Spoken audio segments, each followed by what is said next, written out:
ini Wibar bagaimana caranya supaya Wibar ini bisa hadir di Makassar. Nah, singkat cerita Kak Gaby langsung ke Makassar pada saat itu, mereka berbincang dan sampai saat ini mereka resmi bekerja sama dengan LPKA. Sekarang di LPKA 2 Maros sampai saat ini. Jadi berawal dari rasa penasarannya ini Kak Danti sehingga ada yang namanya Wibar Chapter Makassar. Karena kan di awalnya ini Kendari, awal mulanya Kendari. Begitu Kak. Baik. Berarti memang kalau untuk perjalanan sebenarnya berawal dari adanya sebuah program yang harusnya mungkin berjalan hanya berapa bulan atau ada skala waktu tertentu lah, jenjang waktu tertentu yang kemudian ternyata ada efek yang dirasakan oleh teman-teman adik-adik warga binaan yang ada di lapas tersebut gitu. Dan mereka berharapnya ada program rutin yang mungkin bisa menyasar mereka hingga mendapat pendidikan atau ilmu, keterampilan dan sebagainya yang kemudian bisa berguna untuk mereka nantinya gitu ya. Tapi menjadi pertanyaan kemudian kalau kalian sendiri mungkin awal mula bergabungnya itu pasti menjadi pertanyaan juga dong. Maksudnya basic kalian adalah mahasiswi akuntansi, tapi kemudian ada apa nih korelasinya dengan kemudian bisa bergabung dengan Wibar ini? Mungkin dari Safitri dulu alasannya. Alasan pertama kenapa saya bergabung di Wibar itu awalnya karena saya punya komunitas lain di luar dari Wibar. Nah, kebetulan ada satu senior saya di komunitas lain itu ternyata juga bergabung di Wibar. Nah, dia pokoknya saling mengajak saja Kak. Mengajak. Terus saya penasaran ini Wibar ini seperti apa? Apakah sama dengan komunitas-komunitas lain yang ada di luar sana? Kan biasanya itu komunitas lain berfokus dia pada di bagian pelosok, anak-anak di bagian pelosok. Nah, Wibar ini berbeda. Dia masuk di anak-anak yang ada di dalam lapas. Nah, makanya saya penasaran. Kan sebelumnya saya ada di komunitas di luar selain dari Wibar. Makanya saya penasaran, apa sebenarnya ini Wibar? Kenapa bisa dia komunitas tapi di bagian di lapas? Makanya saya penasaran. Kemudian saya ikut, di hari pertama saya ikut ini, kalau bicara mengenai lapas pasti ada yang namanya deg-degan. Betul, ketakutan. Ketakutan. Anak-anak ini bermasalah seperti apa sih sehingga dia bisa masuk di lapas tersebut. Nah, makanya pada saat saya izin sama orang tua sebenarnya juga agak takut karena kan berbicara mengenai lapas pasti negatif nih pikirannya orang-orang. Nah, setelah saya masuk di sana terbuka pikirannya, luar biasa sekali anak-anak di sana. Meskipun memang dia melakukan hal-hal yang negatif, menyimpang, tapi melalui pembinaan ini mereka bisa berubah. Nah, itu awal mula saya bisa bergabung di Wibar. Saya bergabung di Wibar itu menjadi volunteer tahun 2024. 2024 baru setahun berarti. Iya, dan rasanya sudah cukup gembira juga bisa terlibat. Betul kemudian sekali, melihat juga bagaimana adik-adik di lapas gitu ya, ada perubahan gitu. Kalau dari Nurul sendiri sampai bisa menjadi ketua nih juga, gimana ceritanya? Dari tahun berapa bergabung? Kemudian mungkin prosesnya harus menjadi volunteer dulu gitu ya mungkin awalnya. Gimana? Mungkin kalau ceritakan. Kalau ceritanya saya kenapa bisa bergabung di Wibar sebenarnya sangat simpel. Kalau Kak Safit tadi diajak sama temannya, kalau saya langsung diajak sama Safit. Kak Safit. Iya, jadi yang ajak pada saat itu Kak Safit. Ayo deh ikut ada ini Wibar, komunitas yang bergerak di bidang pembinaan dan pelatihan anak-anak lapas. Anak-anak lapas, saya kaget dong dengar bagaimana caranya bisa masuk ke lapas. Makanya karena saya orangnya FOMO-an dan pada saat itu juga diajak sama Kak Safit, makanya saya langsung ikut dan tidak menyangka tiba-tiba jadi ketua saat ini. Sangat simpel alasannya karena jadi, memang diajak. Alasannya juga karena ini ya FOMO ya. Iya, maksudnya FOMO. Jadi Awalnya selama ini FOMO nggak harus artinya negatif gitu ya. Betul. Tapi bisa menjadi positif juga. Nah, jadi kalau menjadi pembeda gitu, ini kan kalau bisa misalnya berbicara tentang yang mana duluan nih gabungnya adalah Safitri dulu, lalu Nurul gitu. Sebenarnya bersamaan juga. Ya.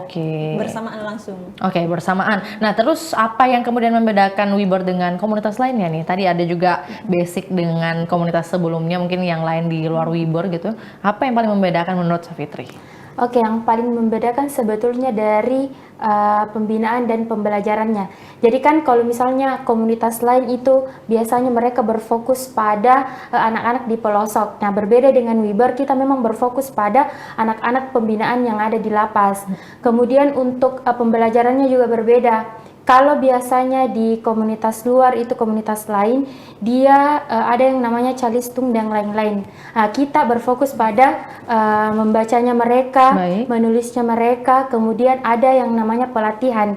Jadi kami memberikan pelatihan kepada adik-adik, seperti tadi ada videonya membuat keset dari kain perca. Nah, itu adalah salah satu contoh yang kami berikan kepada adik-adik supaya ketika mereka keluar, sama yang seperti dikatakan Kak Uli tadi, bahwa ketika mereka keluar dia punya basic dalam dirinya untuk dia kembangkan di lingkungan luarnya dia. Seperti itu, Kak. Oke, mungkin mau ditambahkan oleh Ketua? Ya itu tadi secara garis besarnya Baik, ya, ya. Kak.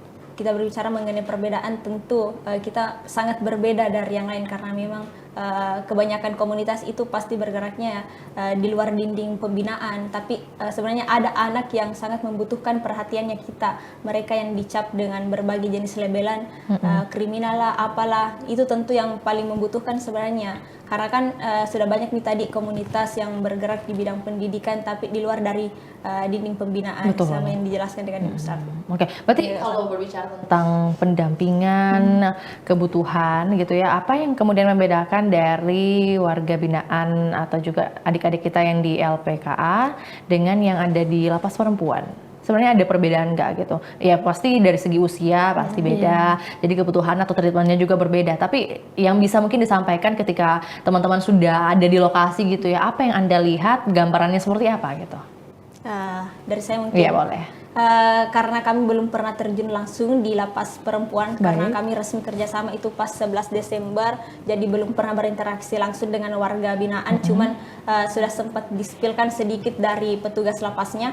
Kalau di LPKA anak itu sebenarnya kami gampang untuk mengatur hubungan emosional, kami gampang untuk langsung komunikasi berdekatan karena umurnya kami tuh tidak jauh berbeda, jadi gampang terbangun komunikasinya. Beda mungkin dengan warga binaan yang ada di lapas perempuan. Itu sangat berbeda karena biasanya perempuan itu sangat sensitif, dan kalau lapas perempuan itu biasanya rata-rata sudah remaja ke atas, sudah dewasa, jadi untuk membangun hubungan emosional itu tentu tidak mudah.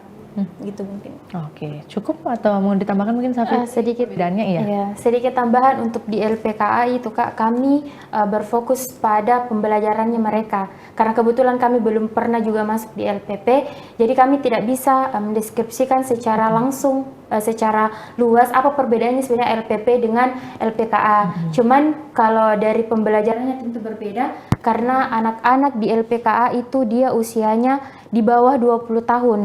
Jadi mungkin pembelajarannya akan berbeda dan pelatihannya juga. Pelatihan, oke. Berarti kalau untuk saat ini dari teman-teman kemudian mendistribusikan ilmunya gitu ya, dengan cara tadi belajar membaca, belajar menulis, dan juga ada pengayaannya, berarti istilahnya. Ada tesnya, pelatihannya langsung gitu. Nah, bagaimana perbedaan ketika teman-teman baru terjun ke sana, kemudian beberapa bulan selanjutnya ada evaluasi pastinya yang dirasakan dan juga dilakukan. Apa yang membedakan mereka dari bulan ke bulan? Oh, oke. Mungkin kalau dari sisi gitu berarti kita bahasnya di LPK dulu ya, karena di lapas kan belum. Iya. Kalau pendekatan dari bulan ke bulan itu, saya mau cerita sedikit boleh ya? Boleh. Kemarin itu sempat pada tanggal 1 November kami kunjungan, kami melakukan pelatihan pembuatan lilin aromaterapi dari minyak jelantah. Nah, sebenarnya sangat simpel di pembuatannya, kan ada di YouTube, dan lain-lain, intinya adalah sosial media gitu sosial lah. media. Nah, tiba-tiba salah satu anak ini bertanya nih, bukan bertanya, dia mengeluarkan pendapatnya nih. Gampang, dia bilang gini, gampang Ji bikin ini, bikin lilin aromaterapi sih, cari di YouTube, di sosial media itu kan banyak Ji. Nah, karena saya mendengar pernyataan itu, makanya saya spontan bertanya nih sama adik-adik. Adik-adik lebih suka ada yang berkunjung atau dilatih nih dengan pihak lapasnya. Mereka spontan bertanya, kami sangat senang ketika ada komunitas atau kakak-kakak yang berkunjung, karena kami tentu senang berinteraksi dengan orang-orang baru, itu Kak. Oke, berarti perubahannya adalah mereka lebih merasa dihargai gitu ya, dengan kehadiran teman-teman di luar dari lapas itu sendiri atau dari pengurus yang ada di lapas itu sendiri. Oke, ini kan tema besarnya adalah menyalakan harapan dari balik tembok pembinaan. Sebenarnya menyalakan harapan itu yang dimaksud dari Wiber seperti apa? Apakah ini juga mungkin tema yang sejalan dengan program kerjanya kalian atau seperti apa? Mungkin dari Safitri?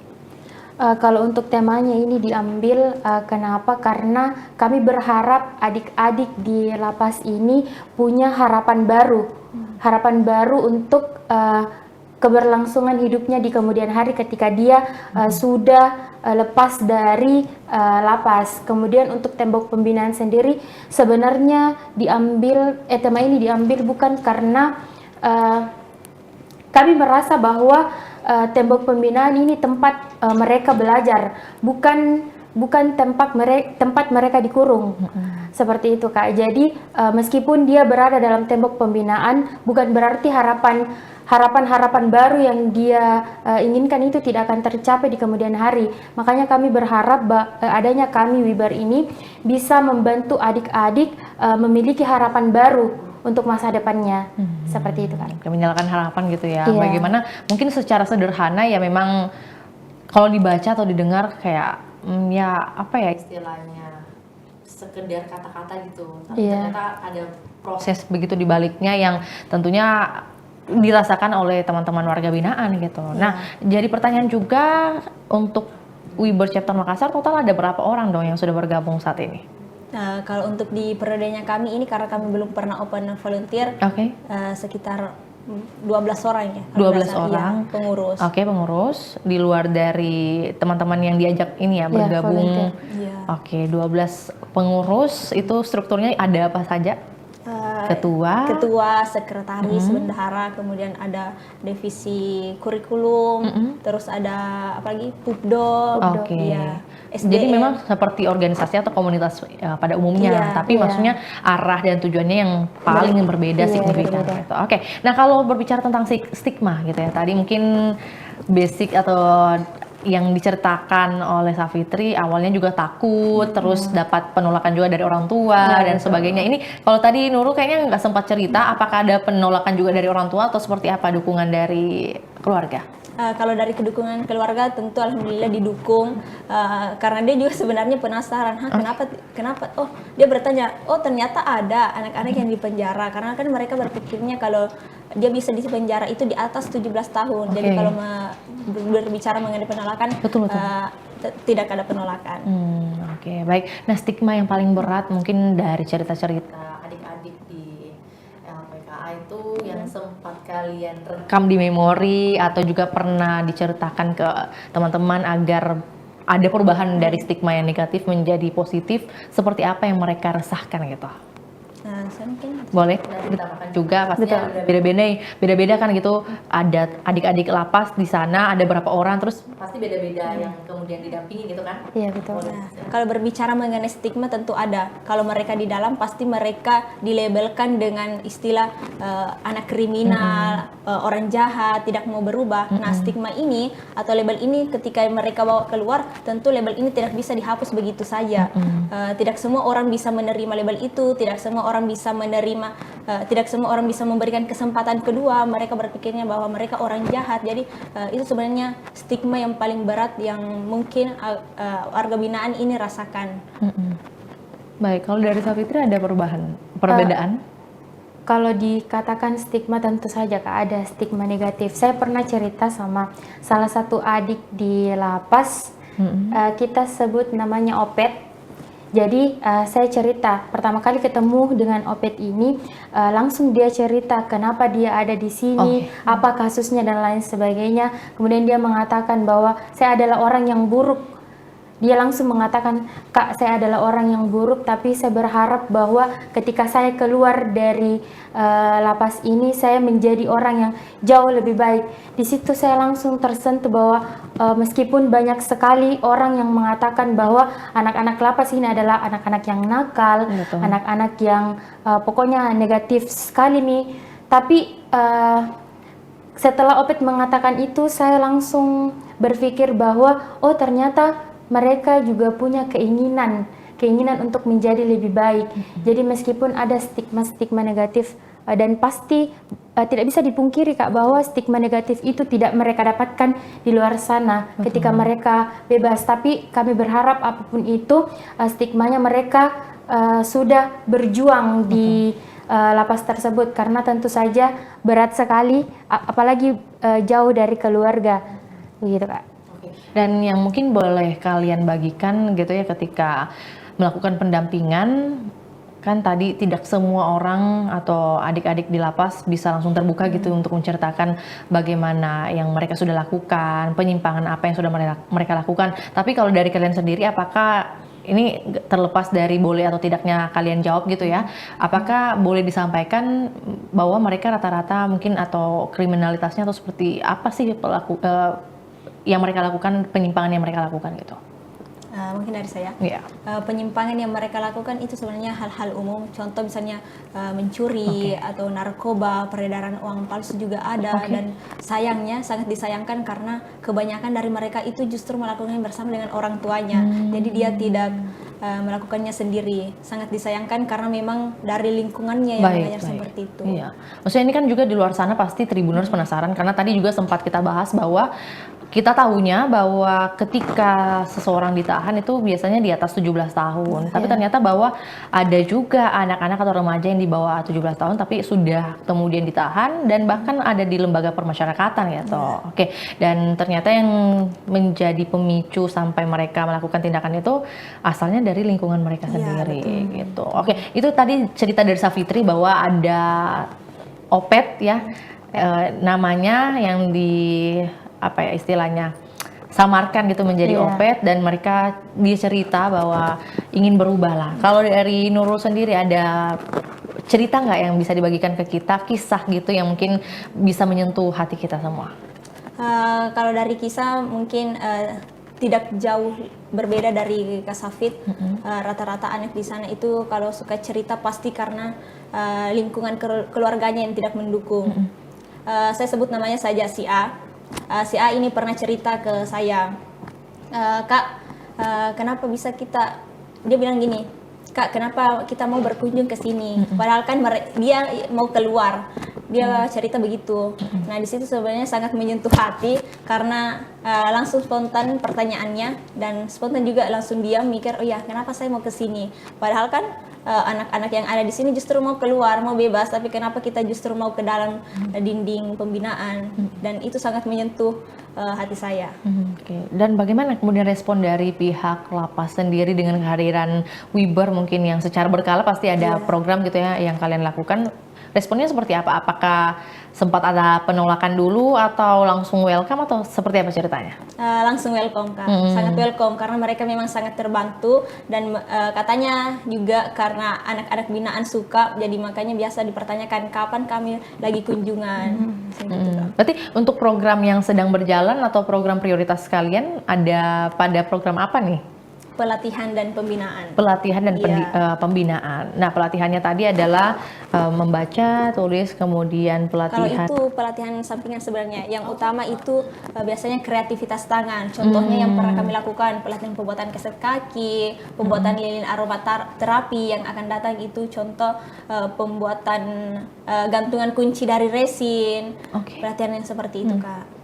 Dan ini akan berjalan untuk kepengurusan kalian dari tahun ini sampai tahun depan gitu ya? 2027. Sampai 2027. Iya, Oke, perencanaannya tahun depan setelah ya ini kan sudah akhir tahun nih.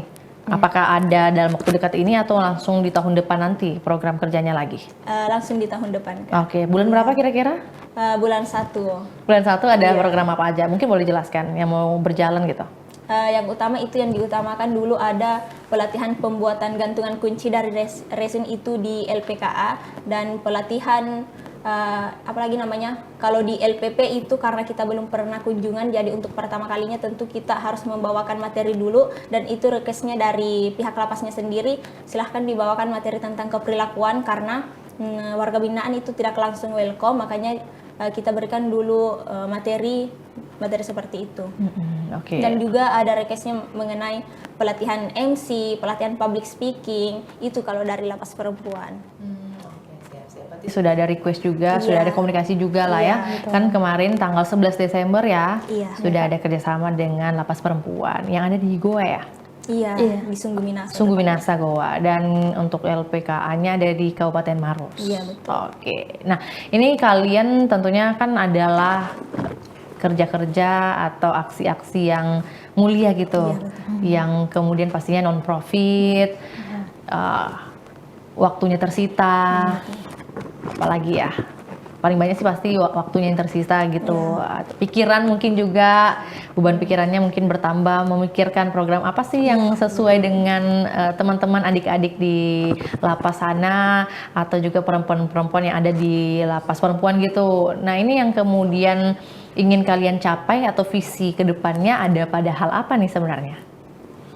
Oke, untuk dikatakan visi sendiri itu Kak, kami ingin sama seperti visi yang tadi yang disebutkan, bahwa kami ingin ketika mereka keluar, mereka punya basic, punya ilmu yang bisa diterapkan pada saat mereka keluar dari lapas tersebut, supaya ketika mereka keluar, ilmu-ilmu yang diterapkan oleh Wibar itu bisa diterapkan di lingkungan pada saat dia keluar dari lapas. Contohnya, misalnya ketika kita membawakan pelatihan mengenai apa kemarin Uli? Pembuatan lilin aromaterapi, Yang satu keset kaki. keset kaki ya, itu bisa dicontohkan dan bisa dibuat dan bisa dijual seperti itu Kak. Jadi kami berharap pelatihan-pelatihan yang kami berikan ini bermanfaat ketika mereka keluar dari lapas. Oke, berarti sampai sejauh ini ada program, ada inisiatif dari kalian. Tantangannya ada pada hal apa nih yang sudah kalian temukan? Tantangan yang paling besar itu sebenarnya membangun hubungan emosional, karena memang tidak semua anak ini bisa menerima kami, jadi Betul. itu menjadi tantangan utamanya. Kalau dari Savitri ada beda? Rasa percaya dirinya mereka Kak, jadi susah Ki bangun Ki emosional tak dengan adik-adik yang merasa bahwa dirinya ini tidak baik, makanya perlu Ki memang bentengi diri, tak perlu Ki berikan kesabaran kepada adik-adik, perhatian juga supaya mereka terbuka ke kami, seperti itu Kak.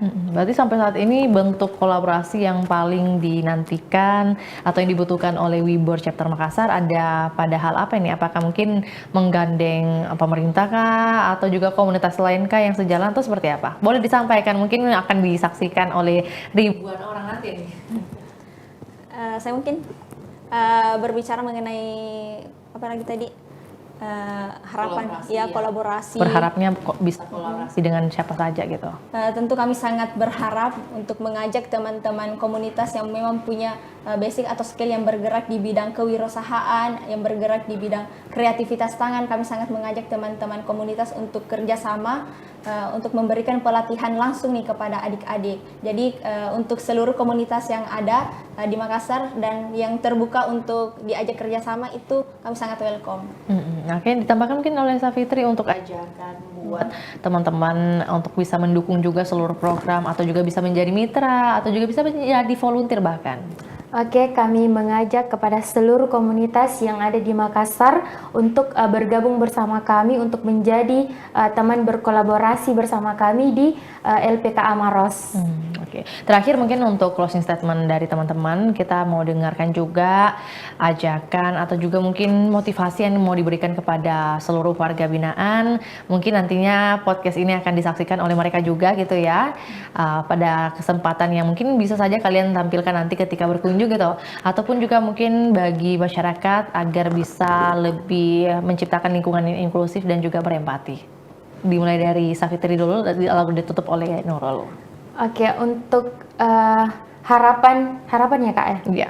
Harapan untuk adik-adik dan masyarakat di luar sana, meskipun mereka memiliki stigma negatif, tolong berikan mereka ruang dan kesempatan baru untuk mereka, karena sama seperti kami-kami yang remaja ini, pasti mereka punya cita-cita dan harapan untuk hidup yang jauh lebih baik dari apa yang mereka lakukan. Kami tidak pernah menganggap bahwa apa yang dilakukan oleh adik-adik maupun teman-teman yang ada di LPKA Maros adalah hal yang baik. Tentu tidak ya teman-teman, tapi setelah mereka melakukan hal-hal seperti itu, kami berharap dia memiliki kesempatan kedua untuk memperbaiki dirinya. Jadi untuk masyarakat di luar sana, tolong beri mereka kesempatan kedua untuk hidup yang jauh lebih baik lagi. Ditutup oleh Nurul, gimana mungkin untuk mengajak juga seluruh Tribuners masyarakat untuk bisa menciptakan lingkungan yang inklusif dan juga berempati kepada teman-teman warga binaan? Ya, itu tadi ya mengenai harapan dari Safitri, Sekretaris Wibar Chapter Makassar. Harapan ini kita yakini sebagai keyakinan bahwa setiap orang ini punya kesempatan yang sama, punya kesempatan untuk mencapai kehidupan yang jauh lebih baik dari sebelumnya, punya kesempatan atas masa depan yang jauh lebih baik. Tentu kesempatan ini tidak sekedar diraih begitu saja, tapi warga binaan itu perlu kita dampingi, perlu kita berikan dukungan baik secara moral, itu Kak. Oh ya, terakhir karena tagline-nya kami itu memanusiakan yang tersekap, jadi maksudnya memanusiakan yang tersekap, tentunya kita mengajak warga binaan yang ada di balik dinding pembinaan itu untuk kita rangkul sama-sama. Kita lihat dia dari segi manusianya, kita tidak lihat dari segi kesalahannya. Oke, mungkin harapan untuk chapter Makassar ataupun juga chapter lainnya yang ada pada seluruh Indonesia, mungkin total dari Wibar yang sudah hadir sampai saat ini, seperti apa? Harapannya Kak? Iya. Harapannya tentu kami berharap, sangat berharap Wibar bisa hadir di seluruh LPKA dan LPP yang ada di Indonesia. Oke, baik. Terima kasih atas kerja-kerja kolektif kalian beserta 10 pengurus lainnya dong ya, karena ada 2 di sini. Dan tentunya kita doakan bersama semoga apa yang sudah kalian kerjakan, cita-citakan dan juga harapkan bisa kemudian juga tercapai dan berdampak positif bagi seluruh warga binaan, baik itu warga binaan anak-anak dan juga perempuan. Ya, sehat sukses selalu. Salam juga buat seluruh teman-teman dari Wibar, seluruh chapter yang ada di Indonesia ya. Semoga juga kedepannya semakin bertambah untuk daerah-daerah lainnya. Oke. Akhir kata saya Fiorena Ceretno, mewakili tim yang bertugas juga bersama kedua narasumber kita hari ini. Pamit undur diri. Selamat sore dan sampai jumpa. Assalamualaikum warahmatullahi wabarakatuh. Download Tribun X sekarang, menghadirkan lokal menjadi Indonesia.